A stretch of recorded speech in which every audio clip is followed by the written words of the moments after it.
So hello all of you and hello everyone और hello every students from Jammu Kashmir to Kanyakumari and Gujarat to Arunachal Pradesh। आप सभी को हमारे channel CPM the successful education पे हार्दिक रूप से स्वागत है। आज मैं क्लास 4th के EVS चैप्टर का एयर टॉपिक में करने जा रहे हैं और इस एयर टॉपिक के अंदर जो कुछ क्वेश्चंस है उस क्वेश्चंस को देखते हैं। और इस क्वेश्चन में पहला हम लोग क्वेश्चन जो देख रहे हैं वो है what is the composition of air. Air में क्या क्या होता है, कंपोजिशन मतलब उसके अंदर क्या क्या होता है। तो लिखेंगे the composition of air is 78% nitrogen, 21% oxygen and 0.04% carbon dioxide and other gases. ठीक है, शायद आपको इतने में ही याद हो चुका होगा, बहुत आसान है ना। 78 the composition of air is, यहां से लिखेंगे the composition of air is 78% nitrogen, 21% oxygen, 0.04% carbon dioxide and other gases. Question 2 देखते हैं हम लोग। What are the uses of oxygen. First लिखेंगे द यूजेस ऑफ, यहां से लिखेंगे the uses of oxygen are. पहला है कि जितने भी इस वर्ल्ड में एनिमल्स है सारे ऑक्सीजन लेते हैं, है ना, जिंदा रहने के लिए, सांस लेते हैं सांस के द्वारा। All animals need oxygen to breathe. पहला पॉइंट तो ये है, हमने बोला ना कि what are the uses of oxygen. The uses of oxygen are all animals need का मतलब जरूरी है, all animals need oxygen to breathe, सांस लेने के लिए। अगला है ऑक्सीजन इज नीडेड टू, किस लिए जरूरी है, to burn things. Oxygen is needed to burn things. यदि ऑक्सीजन नहीं रहेगा तो बर्न नहीं होगा, आग नहीं लग पाएगा। सो क्वेश्चन क्या हो गया, what are the uses of oxygen. The uses of oxygen are first, all animals need oxygen to breathe. दूसरा पॉइंट क्या है, oxygen is needed to burn मतलब जलाने के लिए things. Oxygen is needed to burn things. कोई भी चीज जलेगा, मान लो कि किसी एक डब्बे में हवा है और उसके अंदर आग जलाया, एक डब्बा लिया आपने और उसके अंदर आग जलाया, फिर वो डब्बा बंद है और नीचे में कैंडल जला दिया आपने। एक जैसे आप मान लीजिए कि आपने एक ऐसा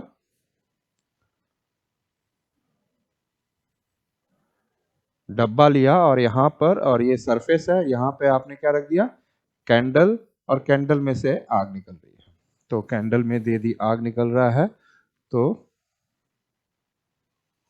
मान लीजिए कि यहाँ से आग निकल रहा है, तो यहाँ पे जो भी ऑक्सीजन होगा, इस रीजन में जो भी ऑक्सीजन होगा, जैसे ही जलने में खत्म हो जाएगा तो फिर ये कैंडल जलना बंद हो जाएगा, है ना, क्योंकि यहाँ पे जो भी ऑक्सीजन था वो खत्म हो गया जल जल का। तो हमने क्या है, पहला what are the uses of oxygen, all the animals need oxygen to breathe. फिर है oxygen is needed to, yes, burn things. अगला क्वेश्चन है what are the 3 main properties of air. Air के 3 मेन प्रॉपर्टीज कौन कौन से हैं। What are the 3 main properties of air. तो एयर के 3 मेन प्रॉपर्टीज हम लोग देखें तो यहां से आंसर निकलेगा हमारा, the 3 main properties of air are, the 3 main properties of air are. पहला हमें important, space, weight and pressure. तो हम लोग कैसे लिखेंगे स्पेस को, इट ऑक्यूपाइज स्पेस। ऑक्यूपाई मतलब स्पेस, स्पेस का मतलब जगह, जगह ऑक्यूपाई छेकता है। जहां हवा है हमारे घर में हर कोने में, हमारे इधर इधर हर जगह, बालों के बीच में, घर में, किचन में, एवरीवेयर एयर है। तो एयर ने क्या रख रखा है, अपना स्पेस ऑक्यूपाइड, छेक रखा है। तो इट ऑक्यूपाइज स्पेस।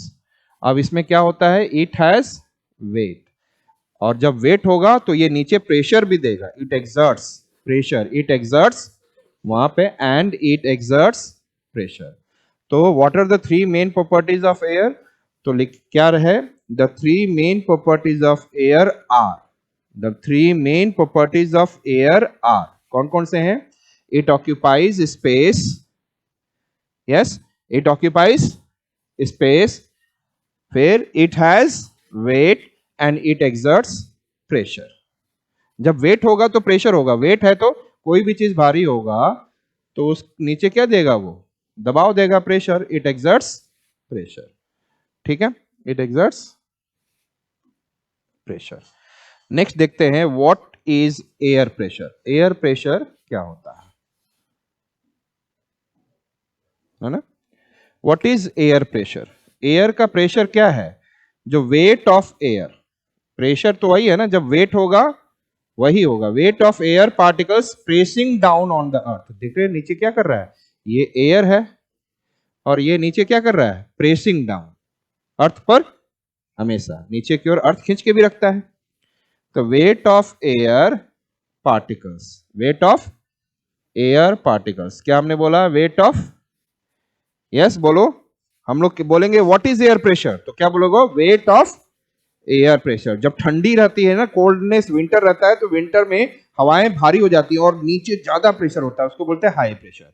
और जहां गर्मी होता है तो गर्म से हवाएं गर्म होकर ऊपर चली जाती हैं हल्की होकर, तो नीचे में एयर प्रेशर क्या हो जाता है, कम, इसीलिए विंड भी बनता है। तो यदि आपसे पूछे what is air pressure, simply बोलोगे weight of air particles pressing down. जैसे मैं यहां खड़ा हो गया, यहां पे मैं जमीन पे प्रेस कर रहा हूं, नीचे जमीन के अंदर प्रेशर दे रहा हूं ना, pressing down the earth. Yes, हमने क्या कर रहे हैं, pressing down on the earth कर रहे हैं। इसी तरह wait of air particles, air के जो पार्टिकल्स होंगे यहां पर हर जगह नीचे क्या कर रहे हैं, जैसे ये जमीन है, यहां पर एयर है, एयर सब जगह, और एयर क्या कर रहे हैं, हर जगह प्रेसिंग डाउन, नीचे क्या कर रहे हैं, प्रेसिंग डाउन। तो हमने क्या बोला, व्हाट इज एयर प्रेशर, हमने बोला wait of air particles, yes, weight of air particle pressing down on the earth, weight of air particles pressing down on the earth। ठीक है, इसको क्या बोलेंगे, एयर प्रेशर। यस बच्चों, आप लोग क्या बोल रहे हैं, what is air pressure, what is air pressure, सभी बच्चे बोले। ये ध्यान देकर बोला करें बेटा, मेरे बोलने का आपके लिए, यदि आप ध्यान से नहीं करेंगे तो आप लोग क्या करेंगे, आप अच्छे से नहीं कर पाएंगे एग्जाम, फिर रोएंगे। तो हमने क्या बोला, what is air pressure, wait of air particles है यहां पर, pressing down on the earth. What is air pressure, wait of air particles pressing down on the earth. मैं एक बार दोबारा आप करता हूं, देखते हैं सब बच्चे क्या कर रखे हैं।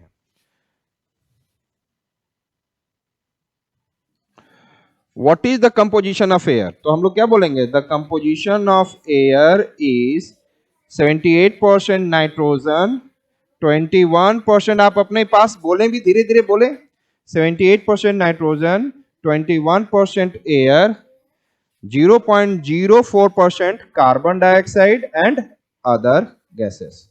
फिर बोला गया what are the uses of oxygen, the uses, यहां से स्टार्ट करेंगे, the uses of oxygen are all animals need oxygen to breathe।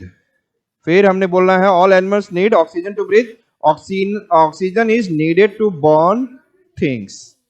फिर हमने देखना है what are the three main properties of air, तो 3 यहां से स्टार्ट होगा answer, the three main properties of air are it occupies space लेता है, it has weight, इसमें भार होता है, and it exerts pressure, it exerts, EXERTS, it exerts pressure, it occupies space, it has weight and it exerts pressure। अब question, what is air pressure, तो जो air particles हैं, वेट है इसका, wait of air particles, what is air pressure, wait of air particles pressing down on the earth, तो air pressure हो गया। और जहां पर कम एयर होंगे, जैसे यहां पे एयर कम है तो ये कम प्रेशर देगा, तो जहां ज्यादा प्रेशर देगा वो हाई प्रेशर बन जाएगा, और जहां कम प्रेशर देगा वो क्या बन जाएगा, वहां पे लो प्रेशर। यदि आपसे क्वेश्चन पूछे व्हाट इज एयर प्रेशर, तो बोलोगे weight of air particles pressing down on the earth. अब हमारा नेक्स्ट क्वेश्चन इसी से जुड़ा हुआ है, नेक्स्ट क्वेश्चन हमारा जो है इसी से जुड़ा हुआ है, हाउ इज विंड फॉर्म। तो जैसे सपोज करो कि ये जो है, ये जो जगह है, यहां पर जो पार्टिकल्स है, एयर पार्टिकल्स बहुत ज्यादा हैं, तो यहां पे क्या दे रहा है वो, pressing down on the earth ज्यादा देगा, तो ये क्या बन जाएगा, हाई प्रेशर। कैसा प्रेशर बन जाएगा? और जहां पर एयर पार्टिकल्स क्या है, वेट ऑफ एयर पार्टिकल्स कम है, तो वहां पे प्रेशर कम होगा या ज्यादा होगा एवरी बच्चे? वहां पे प्रेशर कम, तो उसको बोलेंगे लो प्रेशर।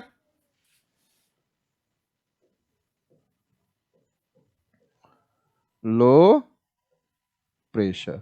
अच्छा ये बताओ, इंटेलिजेंट बच्चा, टीचर इंटेलिजेंट होते हैं या स्टूडेंट इंटेलिजेंट होते हैं? तो टीचर इंटेलिजेंट होते हैं तो नॉलेज कौन देता है?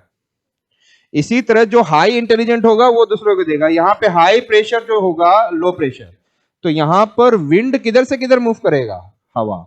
यहां की हवा जब एयर ज्यादा होगा तो इसको जाकर भरने की कोशिश करेगा, तो यहां से विंड किधर से किधर मूव करता है, from high pressure region to low pressure region. किधर से? एरिया ऑफ, एरिया, ये कौन सा एरिया है, कौन सी जगह है? मान लीजिए कि दिल्ली अभी ठंडी है, तो यहाँ पे हवा ज्यादा है, एयर प्रेशर ज्यादा है, और जहां गर्म होगा वहां पे हवा कम होगी, तो हाई प्रेशर से लो प्रेशर की ओर विंड मूव करता है। किधर? Area of high pressure to. तो यहां पर देखो, हाउ इज विंड फॉर्म, यहां पे दिखा विंड बनते हुए।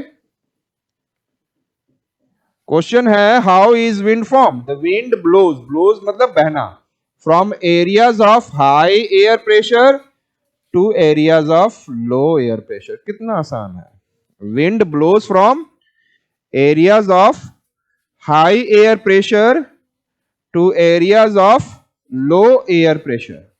ठीक है, wind blows from areas of high air pressure to areas of low air pressure. ठीक है, अब हम लोग देखने जा रहे हैं, कुछ चीजें देखनी है, उसके लिए थोड़ा सा हमारे दिमाग में कुछ अच्छे आइडियाज होने चाहिए, पिक्चर भी होंगे तभी हो पाएगा। पहला है, how do we know that air occupy space. कैसे मुझे पता चलेगा, हाउ डू वी नो, कैसे जानेंगे कि एयर स्पेस लेता है, जगह लेता है, कैसे जानेंगे? और एक्सप्लेन करना है with the help of A labelled diagram. ये डायग्राम यहां नहीं है, आपके एग्जाम हॉल में जरूर पूछा जाएगा, मैं यहां से निकालता हूं with the help of A air diagram. Air occupies space. हमने क्या बोला, हमने एक टम्बलर लिया और उसको एक हमारा क्या है, बाउल ऑफ वाटर है, बाउल ऑफ वाटर, और उस टम्बलर को मैं टिल्ट कर दिया, टेढ़ा। जैसे ही मैंने डाला, जैसे आप कहीं पानी में डालोगे, ऐसे कोई चीज गिलास को डालोगे तो गिलास नहीं जाएगा, जैसे ही उसको टिल्ट टेढ़ा कर दोगे तो उसमें से बब्बल निकलने लगेगा। तो ये बब्बल जो स्केप आउट हो रहा है, जैसे ही ऐसे करोगे तो इसमें से हवा जो था वो बाहर आके इधर निकलने जा रहा है ना। तो जो स्केप, ये जो बब्बल्स हो रहा है, यही एयर बब्बल्स ही, क्या एयर है, इसमें एयर है। इसका मतलब है कि इसमें पहले गिलास में क्या था, आप ऐसे गिलास में डालोगे पानी में, बॉटल चाहे बकेट में है, चाहे आप बाउल ऑफ वाटर लोगे और ऐसे डालोगे, तो गिलास अंदर जाएगा ही नहीं, क्योंकि उसके पास गिलास के अंदर क्या है। सपोज करो कि हमारे पास एक गिलास है, उसको ऐसे डालूं, तो इसको पानी में डालूंगा तो ये नहीं जाएगा। क्यों नहीं जाएगा? कि मैं आपको दिखाता हूं एक,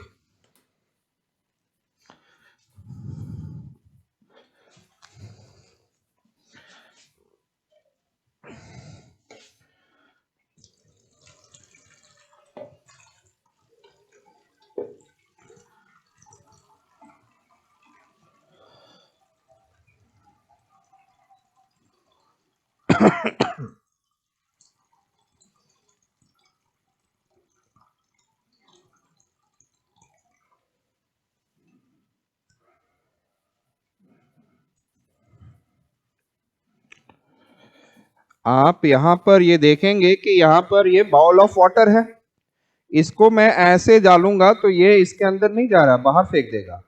इसका कारण है क्योंकि इसके अंदर पहले से ही हवा, इस ग्लास के अंदर स्पेस ले रखा है इसके अंदर, लेकिन जैसे ही मैं इसको ऐसे करके टिल्ट करूंगा तो देखोगे बबल निकलने लग जाएंगे।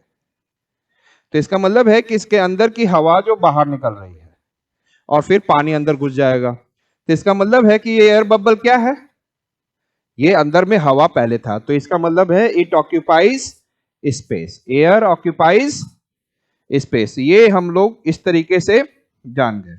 और जैसे ही हमने गिलास को टिल्ट किया, टम्बलर को, और इसमें से एयर बबल्स देख रहे हो बाहर आने लग गए, तो इसका मतलब है कि एयर ऑक्यूपाइज स्पेस। एयर क्या करता है, ऑक्यूपाइज स्पेस। क्वेश्चन अगेन है, how do we know that air occupy space, explain with the help of a label diagram. अभी आपने अपने बुक में देखा, यहां पे हमें क्या लिखना है, take an empty tumbler, tumbler का मतलब ग्लास, हमें क्या लेना है, take an empty tumbler. Empty का मतलब खाली, तो इसमें खाली नहीं, उसमें हवा है, एयर है ना। Take an empty tumbler, push tilted, इसको क्या करना है, पुश करना है, पुश मतलब धकेलना है, टिल्टेड, टिल्टेड मतलब टेढ़ा, push tilted tumbler and deep into the bowl of water, deep करना है, डुबाना है। हमने क्या बोला, पुश टिल्टेड टम्बलर, पहले हमने क्या बोला, टेक एन एम्प्टी टम्बलर, फिर बोला पुश टिल्टेड टम्बलर, क्या हमने बोला, take an empty tumbler, push tilted tumbler deep into the bowl of water, then bubbles come out of the tumbler, tumbler में से क्या निकल के आ रहा है, बबल्स, जैसे टिल्ट करूंगा तो bubbles come out of the tumbler. These escaping, escaping मतलब बचकर भागना, बचकर भागना, तो इसमें से एयर जो गिलास में था बचकर भागा, तो दीज स्केपिंग आउट बबल्स, जो बाहर निकल रहे हैं, बचकर भाग रहे हैं बबल्स, वो क्या है, एयर है, वो क्या है, दीज स्केपिंग आउट। फिर दोबारा, take an empty tumbler, empty लिया tumbler, and push tilted tumbler and deep into bowl of water, तो क्या निकलेगा, then bubbles come out of the tumbler, tumbler में से, आपके ग्लास में से बबल्स निकलने लगा, and these escaping out bubbles are air. Clear है। तो इसका मतलब है कि एयर में जगह लेता है, स्पेस लेता है, कुछ स्पेस का मतलब जगह लेता है, एयर ऑक्यूपाइज स्पेस। अब ये क्लियर हो गया। इसका answer, how do you know that air occupies space, तो बोलेंगे take an empty tumbler, push tilted tumbler and push tilted tumbler and deep into वो bowl of water, then bubbles come out of the tumbler and these escaping out bubbles, जो bubbles बाहर आ रहे हैं, these escaping out bubbles are air. अगला एक और हमें प्रूफ करना है, ये तो स्पेस वाला कहानी हो गया कि एयर ऑक्यूपाइज स्पेस। अब एयर हैज वेट, ये भी प्रूफ करना है, air has weight. Prove this statement with the help of an experiment. तो एयर हैज वेट, ये भी हमने लेना है,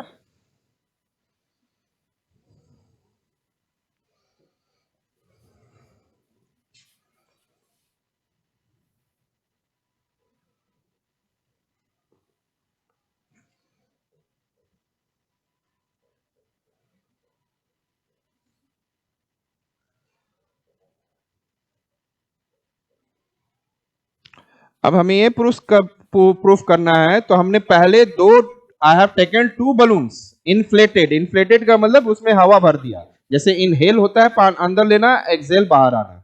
तो हमने क्या बोला, एक स्ट्रिंग लिया, एक स्केल है, पहले तो ये हमारा क्या है, ये ऐसे लाइन जो है ये स्केल है, और इस पे हमने दो क्या बने, बलून बांध दिए, 2 इन्फ्लेटेड बलून, बलून का मतलब जिसमें हवा भरा हुआ है, इन्फ्लेटेड बलून, ठीक है। एंड उसको स्केल पे बांध दिए और ध्यान दिया, और make sure that scale is completely balance. क्या आपको स्केल बैलेंस दिख रहा है एकदम ऐसे? कभी तराजू देखा होगा, ऐसे उठाते हैं लोग तो बैलेंस होता है, खरीदने कभी जाओ तो ये बैलेंस्ड दिखता है, स्केल इज, ये इसको क्या बोलते हैं, स्केल। आपको ये मेक श्योर करना होगा scale is completely balanced with both balloons. क्या आपको दिख रहा है सब बैलेंस्ड है? अब उसके बाद हमें क्या करना है, एक बलून को prick a hole in one of the balloon. एक बलून में जैसे ही होल किया तो इसका एयर जो है डिफ्लेट हो गया। एयर डिफ्लेट मतलब बाहर आ गया। तो अचानक जिधर हवा था भारी वो नीचे झुक गया। यस और नॉट? एंड इससे हमें पता चल गया कि एयर में क्या होता है, जो भारी होता है वही नीचे आता है। जिसमें एयर था वो नीचे आ गया, तो एयर हैज वेट। समझ में आ गया द बलून वाला एग्जांपल? तो हमें क्या लेना है, एयर हैज वेट ये प्रूफ करना है। तो हम बोलेंगे tie two inflated balloons. Tie मतलब बांधो। Tie two inflated balloons on each end of the scale. Scale पे हमारा स्केल था, ये हमारा स्केल है। इस स्केल पे हमने एक इधर बलून और इस स्केल पर एक इधर बलून बांध दिया। टू एंड, एक एंड है, दो एंड है। एंड मतलब अंत, एक इधर एंड एक इधर एंड, है ना? तो टाई टू इन्फ्लेटेड, इन्फ्लेटेड मतलब हवा भरा हुआ balloon, inflated balloons on each end of the scale. Each मतलब प्रत्येक। तो कितने एंड है इस स्केल के? दो एंड। तो ईच पे, यहां पर भी, यहां पे tie two inflated balloons on each end of the scale. और उसके बाद make sure the scale is balanced. और यहां से ऐसे पकड़कर अपने हाथ से पकड़ा हुआ है ऐसे, है ना? क्लियर है? मेक श्योर, मेक श्योर मतलब ये श्योर कर लो कि स्केल क्या है, ये आपका ये स्केल है। Make sure the scale is balanced. Balanced का मतलब एकदम ऐसे है। और अब हमें क्या करना है, now prick a hole in one of the balloon. एक बलून में हम क्या करें, प्रिक अ होल, जैसे निडल लिया और उसमें प्रिक कर दिया। Prick, PRICK। Now prick a hole in one of the balloons. तो इसमें से अब ये ऐसा हो जाएगा आपका, ये यहां पर स्केल है यहां पे, तो ये थोड़ा सा ऐसे टेढ़ा हो जाएगा। क्या हो जाएगा थोड़ा? तो जिधर हवा रहेगा वो, और जिधर बलून में से हवा निकल गया वो ऐसे छोटा सा हो जाएगा। तो जिधर हमारा स्केल क्या हो गया, इसका मतलब भारी ये है ना? तो हमने बोला now prick a hole in one of the balloon, then inflated balloon shows, inflated जिसमें हवा है, इसमें क्या है, हवा। तो inflated balloon shows more weight than deflated balloon. तो डिफ्लेटेड बलून अब क्या दिखा रहा है, ये कौन सा बलून है, हवा निकला हुआ। इसको क्या बोलेंगे, डिफ्लेटेड बलून, जिसमें से हवा निकल गया। और जिसमें हवा भरा हुआ था उसको क्या बोलेंगे, EIN फ्लेटेड, FLATED। तो हमारा क्या है, दोबारा बोलेंगे, हमें क्या बोला, टाई टू इन्फ्लेटेड बलून। हमें क्या भरना है, बांधना है। Tie two inflated balloons at, हमें क्या है, on each end of the scale, on each end of the scale. Tie two inflated balloons on each end of the scale. Clear है? बांध दिया। Make sure that scale is balanced. हमें make sure कर लेना scale is balanced. Now prick a hole. अब हमें क्या करना है इसमें, एक hole in one of the balloons. Prick a hole in one of the balloons. तो जैसे ही जिसमें एक होल किया तो वो छोटा हो गया, हवा निकल गया। तो then inflated balloon shows more weight than deflated balloons. Inflated balloon shows मतलब दिखाता है, इन्फ्लेटेड बलून क्या दिखा रहा है, what it shows, the inflated balloon shows more weight than deflated balloons. Understood? तो हमें इसका मतलब समझ में आ गया कि एयर हैज वेट। समझ में आ गया? अब हम लोग एयर पोल्यूशन के कुछ क्वेश्चन पे आ रहे हैं।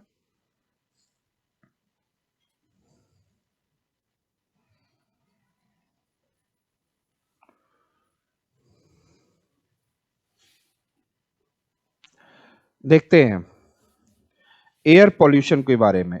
आप बच्चों से, हम सभी से पूछना चाहेंगे कि पोल्यूशन किसकी किसकी वजह से एयर पोल्यूशन होता है। मेन, जब आप मोटर व्हीकल देखा आपने, मोटर व्हीकल, आप मोटर व्हीकल जब चलता है तो उस मोटर व्हीकल में पेट्रोल और डीजल जलता है। कोई गाड़ी पेट्रोल से चलता है, कोई गाड़ी डीजल से। तो उसके जलने से जो डिफरेंट डिफरेंट गैसेस बाहर आते हैं, तो वो क्या करेगा? Air pollution.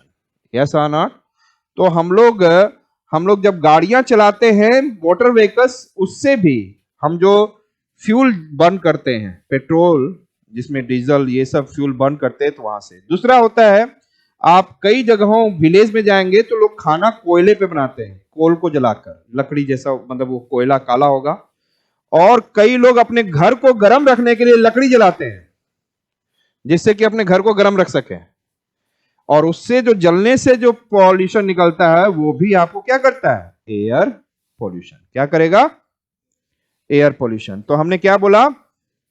और एक फैक्ट्रीज जलती रहती हैं, फैक्ट्रीज में भी बहुत सारा काम आग का होते रहता है, उससे भी हमारा क्या होता है? स्मोक, धुआं निकलते रहता है, और वो भी हमें क्या करता है? Air pollution. तो तीन चीजें, मोटर व्हीकल और कोयला और लकड़ी, दूसरा कोल एंड वुड, और दूसरा आपका स्मोक फैक्ट्री से निकल रहा है, तीसरा। तो हमने बोलना है व्हाट इज एयर पोल्यूशन, पहले समझेंगे। Discuss any 3 causes of air pollution. तो हमेशा आप जानते हैं कि व्हेन एयर इज कॉन्टामिनेटेड, जब एयर क्या हो जाए? गंदा हो जाए। कॉन्टामिनेटेड का मतलब व्हेन, मतलब जब एयर गंदा हो जाए, क्या हो जाए? कॉन्टामिनेटेड, गंदा। When air is contaminated with harmful substances, वो सब्सटेंस जो कि क्या हो? हमारे लिए हार्म हो। यस और नॉट? हमारे स्किन खराब कर देगा, हमारे बॉडी में बीमारियां डाल देगा, हमें अस्थमा हो जाएगी, सांस लेने का प्रॉब्लम हो जाएगा, ब्रीदिंग प्रॉब्लम आ जाएगा, है ना? कई अस्थमा मतलब सांस लेने का प्रॉब्लम। कभी कभी देखा होगा किसी बच्चे को मूवी में ऐसे सांस नहीं ले पाता, तो उसका कुछ अपने बॉडी में डालता है केमिकल, फिर उसको दिक्कत ठीक हो जाती है। तो ये सब पॉल्यूशन, एयर पॉल्यूशन की वजह से कई बीमारियां होती हैं। और दिल्ली तो बहुत ही ज्यादा एयर पोल्यूशन है। एयर दिल्ली में क्या है? बहुत ज्यादा एयर पोल्यूशन। तो हमें क्या बोला? पहला, व्हाट इज एयर पोल्यूशन, ये देखना है। तो when air is contaminated with harmful substances. Harmful substances समझ में आ गया? मतलब जो खराब है, खराब कर सकते हैं, जैसे like smoke, poisonous gases. Clear है? समझ में आ गया? When the air is contaminated with, गंदा हो गया है, with harmful substances. When air is contaminated with harmful like smoke, poisonous gases. Yes और नॉट? जब हम पेट्रोल जलाएंगे, लकड़ी जलाएंगे, तो इसमें से नाइट्रोजन ऑक्साइड्स निकलते हैं, कार्बन के ऑक्साइड्स निकलते हैं, सल्फर के ऑक्साइड्स निकलते हैं, ऐसे सल्फर बहुत हार्मफुल होता है शरीर के लिए, बहुत दूसरे दूसरे चीजें चलती हैं। तो अब दोबारा, व्हाट इज एयर पॉल्यूशन? जब एयर गंदा हो जाए, व्हेन एयर इज कॉन्टामिनेटेड, है ना? और कॉन्टामिनेट कौन कर रहा है? With the harmful substances. When air is contaminated with harmful substances. जब आग जला रहे हो तो उसमें से कुछ निकल रहा है ना बेटा, हार्मफुल सब्सटेंसेस को कहेंगे। When air is contaminated with harmful substances like smoke and poisonous gas, that is known as air pollution. अब हम लोग बोल रहे हैं the 3 causes of air pollution. कौन कौन से हैं? पहला, burning of fuels like petrol, diesel. Burning of fuels, fuel समझते हो ना? ईंधन, जिससे एनर्जी, ऊर्जा पैदा होता है, जिससे कि हीटिंग पैदा होता है। तो जिससे हमारा गाड़ी चलता है, जब हम गाड़ी चलाते हैं तो वहां पे क्या जलने लग जाता है? अंदर में। जब हम गाड़ी चलाते हैं बेटा, तो अंदर में देखो कि इंजन भी गर्म हो जाता है, आपको अंदर की हीटिंग भी मिलती है। कभी आप विंटर में गाड़ी चला रहे हो तो अंदर में हीटिंग भी मिलती है। इसका मतलब वो हीट कौन दे रहा है? फ्यूल बर्न होके। तो हम क्या बोलेंगे? What are the 3 causes of air pollution? Burning of fuel like petrol, diesel by motor vehicles. Clear हो गया? Burning of fuel, burning of fuel, कौन सा fuel? Like petrol, diesel. Burning of fuel like, burning of, burn मतलब जानते हो ना, जलाना। Burning of fuel like petrol and diesel by motor vehicles, इससे हमारे गैसेस निकलते हैं, पॉइजनस गैसेस और स्मोक। फिर अगला है burning of coal and wood, कोयला और क्या जलाना? Wood. Burning of coal and wood. Burning of क्या हमने बोला? कोल एंड वुड किसके लिए? कुकिंग के लिए, for cooking and warming houses, घर को गर्म करने के लिए, for cooking and warming houses. क्या हमने बोला? यस, दोबारा हमने क्या बोला? 3 कॉजेज ऑफ एयर पोल्यूशन। पहला हमने क्या बोला? Burning of fuels like petrol diesel by motor vehicles. क्या क्या मोटर व्हीकल्स में क्या जलता है बेटा? पेट्रोल डीजल, ये जलता है। मोटर व्हीकल्स जो गाड़ियां चलती हैं उसमें क्या जलता है? Petrol diesel. आप जब कभी देखेंगे अपने मम्मी पापा के साथ जाएंगे तो वो पेट्रोल स्टेशन पे जाते हैं, वहां पे पेट्रोल और डीजल भरवाते हैं, है ना? ध्यान दे बच्चे, हर जहां पर burning of fuels like petrol diesel by motor vehicles, फिर burning of coal and wood. दो चीजें बर्न किया, burning of fuels like petrol diesel, अगला बोला burning of coal and wood for cooking. लोग कोल क्यों जलाते हैं, लकड़ी क्यों जलाते हैं? खाना पकाने के लिए, और कहीं कहीं पर घर को गर्म करने के लिए, वार्मिंग हाउसेस। विंटर में लोग घर को अपना क्या करते हैं? गर्म, वार्मिंग हाउसेस। और खाना पकाने के लिए कभी लोग कोयले में, कोल में, और लकड़ियों को जलाकर भी, तो कोल एंड वुड जलाकर। फिर है smoke release from factories. Factories जितने भी होते हैं जहां पे मशीनें चलती हैं, उस मशीनों से भी क्या निकलता है? स्मोक। वहां पे भी कोयला वगैरह जलाया जाता है, ठीक है? तो वहां से भी बहुत ज्यादा स्मोक निकलता है। तो स्मोक रिलीज फ्रॉम फैक्ट्रीज, ये 3 कॉजेज हैं जो कि हमारे को क्या करते हैं? Air pollution. What are the 3 causes? What are the 3 causes of air pollution? तो पहला हमने देखा, व्हाट इज एयर पोल्यूशन?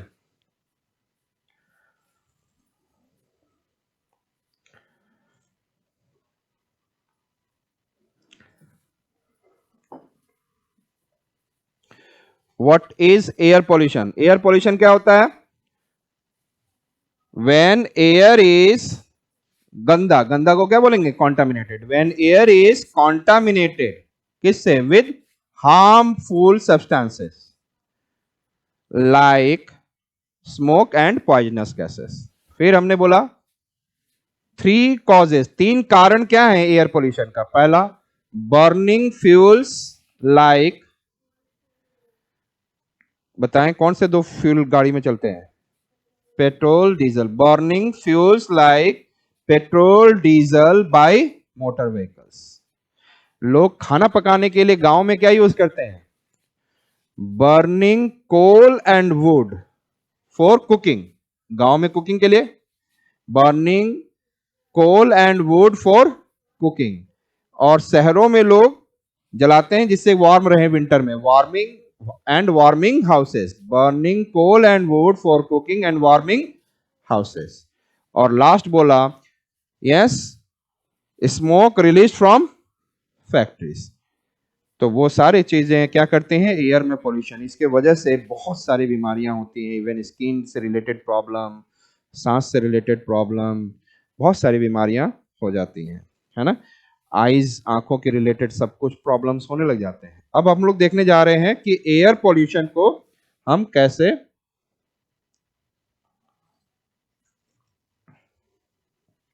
कम करें। Discuss the ways in which air pollution can be reduced. The ways वेज, यहां से आंसर लिखेंगे, the ways in which air pollution can be reduced. कौन सा? यहां से आंसर हो गया, यही वाला। First point, we should not use motor vehicles. Should का मतलब होता है ना चाहिए, नहीं चाहिए, हमें मोटर व्हीकल यूज नहीं करना चाहिए। वी शुड वॉक और राइड बाइसिकल, बाइसिकल चलाना। यदि हम लोग वॉक करेंगे और बाइसिकल चलाएंगे, राइड करेंगे, तो क्या होगा? मोटर व्हीकल नहीं होगा। और यूज इलेक्ट्रिफाइड मोटर व्हीकल। आजकल आप दिल्ली में देखेंगे कि इलेक्ट्रिक मोटर्स बसेस चल रही हैं, इलेक्ट्रिफाइड मोटर व्हीकल्स, ठीक है? और हमें पेड़ भी, पेड़ क्या करता है? कार्बन डाइऑक्साइड का एब्जॉर्ब करता है ना। यदि पेड़ काट देंगे तो फिर वो हमारा जो भी छोड़ा गया तो वो सब हवा ही में रह जाएगा। तो हमें पेड़ काटना नहीं चाहिए। वी शुड ट्रीज और लगाने चाहिए। We should plant trees whenever, wherever possible. We should plant trees whenever, whenever का मतलब जब भी, वेन मतलब, वेन का मतलब होता है जब भी, जब भी, वेर एवर कहीं भी, वेयर का मतलब कहां, और भी, वेर एवर मतलब कहीं भी पॉसिबल हो, जहां भी हो, whenever whenever wherever possible, जहां पे भी पॉसिबल हो जाए लगा दे। We should plant trees. पहला क्या बोला? We should not use motor vehicle, we should walk और राइड बाइसिकल और यूज इलेक्ट्रिफाइड मोटर व्हीकल। फिर हमने बोला वी शुड प्लांट ट्रीज। कहां? We should plant trees whenever wherever possible. We should use wind energy, हवा से चलने से जो इलेक्ट्रिसिटी पैदा हो वो यूज करना चाहिए, solar energy. We should use wind energy and, नहीं तो हम लोग क्या एनर्जी यूज करते हैं? कोयला से जलाकर इलेक्ट्रिक प्रोड्यूस करते हैं, पेट्रोल जलाकर इलेक्ट्रिक प्रोड्यूस करते हैं, तो हम लोग उसको यूज नहीं करना चाहिए। किसको यूज करना चाहिए? जैसे मान लो आप अपने घर पे आप एक पैनल लगा दो, सोलार पैनल, तो वो इलेक्ट्रिक प्रोड्यूस करने लग जाएगी। तो उसके लिए तो कोयला आप जलाओगे ही नहीं। इससे क्या हो जाएगी? एयर में कोयला जलाने से पॉल्यूशन होता है, तो आप कोयला नहीं जलेगा, तो आपको इलेक्ट्रिक मिल गई और पॉल्यूशन भी नहीं हुआ। तो we should use wind energy and solar energy. अगला है we should not burst fire crackers. हमें फायर क्रैकर्स नहीं बर्न करना चाहिए, उससे भी स्मोक निकलता है और पॉल्यूशन होता है, एयर पॉल्यूशन। तो कौन कौन से चार हैं जिससे कि हमें क्या करना चाहिए? Discuss the ways in which air pollution can be reduced. The ways in which air pollution can be reduced. First, we should not use motor vehicle. We should walk or ride bicycle or use electrified motor vehicle. है ना? फिर हम लोग को we should plant trees whenever, wherever possible. We should use wind energy and solar energy, ठीक, जिसके लिए कोई कोयला वगैरह नहीं चाहिए, पेट्रोल वगैरह। एंड लास्ट हमने क्या देखा? We should not burn fire crackers, पटाखे नहीं छोड़ना चाहिए। अब हम लोग देखेंगे सबसे ज्यादा एयर में क्या था? Nitrogen 78%, oxygen 21% and carbon dioxide 0.04%। अब यहां पर है the percentage of this gas is highest in the air. Highest कौन है? कौन सा?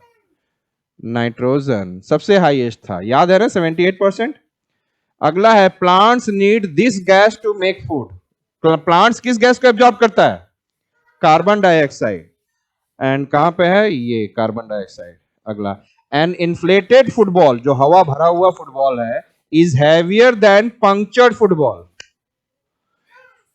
एक में पंक्चर्ड, उसमें से निकल गया। दिस प्रूव्स दैट एयर क्या है? Air occupies space, air has weight. Air has weight. One of this is not a cause of air pollution. कौन सा इसमें कॉज है जो एयर पोल्यूशन नहीं करता है? स्मोक रिलीज फ्रॉम फैक्ट्रीज, ये तो करता है। बर्निंग ऑफ कोल, ये भी करता है।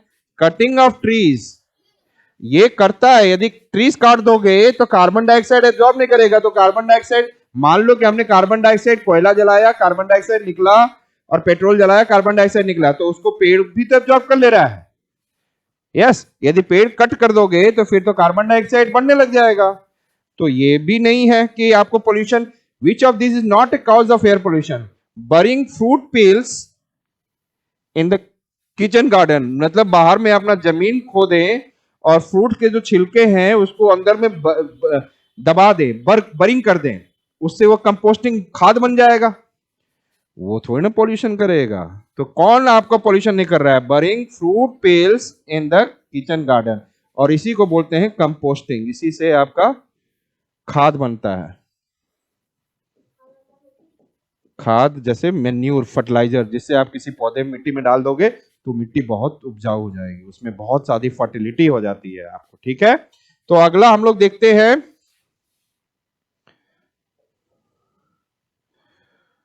फिर एक है one of these an effect of air pollution. Effect क्या होता है एयर पोल्यूशन का? डैमेज रोड, एयर पोल्यूशन से रोड डैमेज होता है। One of these is an effect, effect का मतलब प्रभाव। एयर पोल्यूशन का क्या प्रभाव है? उससे रोड डैमेज होता है? उससे थोड़ी ना होगा। सॉइल में खराबी आती है? नहीं, सॉइल में भी खराबी नहीं आएगी। अरे एयर पोल्यूशन थोड़ी ना हवा में घुस जाएगा, मिट्टी में घुस जाएगा। Breathing problem in human beings, air pollution के वजह से अस्थमा, ब्रीदिंग प्रॉब्लम, और लॉस ऑफ मेमोरी वगैरह नहीं होगा, ब्रीदिंग प्रॉब्लम होगा। क्लियर है?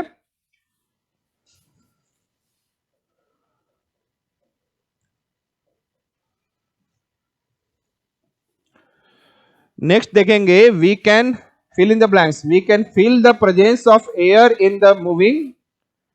We can feel the presence of air in the moving wind. Wind जब मूव करेगा तो हमें पता चल जाता अच्छा एयर है। ऐसे जाके खड़े हो जाओ, लेकिन जैसे जैसे ठंडी हवा, अरे बहुत ठंड लग रहा है कान में इधर उधर, तो एयर है। We can feel the presence of air in the moving wind. Air contains 21%.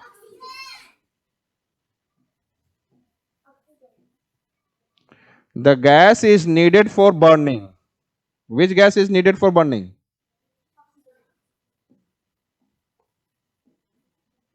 We cannot see air because it is, कोई इसका कलर ही नहीं होता है, because it is colorless, because it is नहीं। So we cannot see air. Air को हम लोग नहीं देख सकते हैं, क्यों? क्योंकि ये कलरलेस होता है। विंड ब्लोज, विंड कहां से कहां ब्लो करता है? फ्रॉम एरियाज ऑफ, यहां पे ज्यादा हवा होगा तो ये बोलेंगे हाई प्रेशर, और जहां पे हवा बहुत कम होगी, लो प्रेशर, तो यहां से हवा भरने के लिए विंड चलेगा। क्या चलेगा? यही बोला था ना, हाउ इज विंड फॉर्म? तो it flows, wind blows from areas of high air pressure to the areas of low air pressure. Clear है? So we have finished with the air topic of EVS, air topic of EVS।